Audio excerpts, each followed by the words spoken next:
The government believes it has a solution to the small boats crisis. Yes, there are proposed plans for a one-in, one-out return agreement with France, where migrants crossing the Channel could be prevented from claiming asylum in the UK being sent back to France.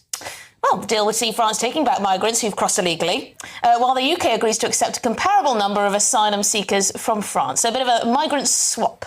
Well, joining us now is the former Director General of Border Force, Tony Smith. Tony, I mean, it's a slightly innovative plan. Do you think it would work?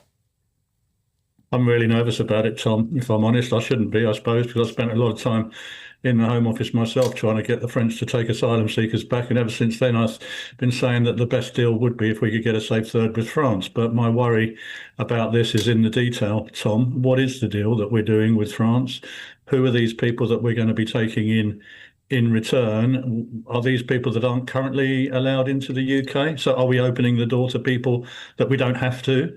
And in terms of the returns agreement, are we turning them back, taking them back on the ship straight away in the Channel, or are they coming ashore? If they are we going to detain them? How long, how many of them will go back? I've got so many questions swirling around in my head, Tom, about this, that my optimism, I'm afraid, has been severely dented. I suppose we need to see the detail, don't we, when the actual announcement comes out. But at the moment, I'm not encouraged. I mean, Tony, as the former Director General of Border Force, should you not be the type of person who's being consulted on all of this? I mean, if you've got all these questions, sure you could be there, trying to nail it down.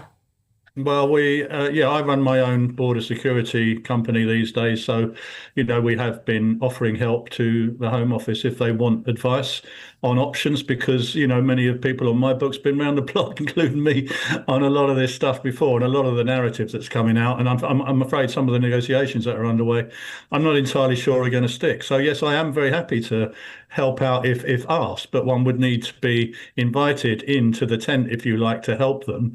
I mean, I think it is right that we're speaking to the French. I would say that we've always been speaking to the French about these things. And in my time, we had a very good operational relationship with the French. But this is high politics, you see. The French have got enough asylum seekers of their own, more than enough. And so Macron has to sell this to his people. And he said, well, why would we start taking people back from the UK when we've got enough problems of our own? And the only thing he can sell from their point of view would be we're going to be exporting more people to the UK. And I'm really, really worried about our negotiating position and how good is our negotiating team, and are we getting all of the facts presenting to us? I suspect negotiations are still underway now, but my worry is, because there's so much desperation around this, isn't there, now in government about trying to get a grip of this, that we may sell out on a deal that we don't need to. That's my worry. And so I'm really quite nervous about what we're going to hear, but let's wait and see. Yeah.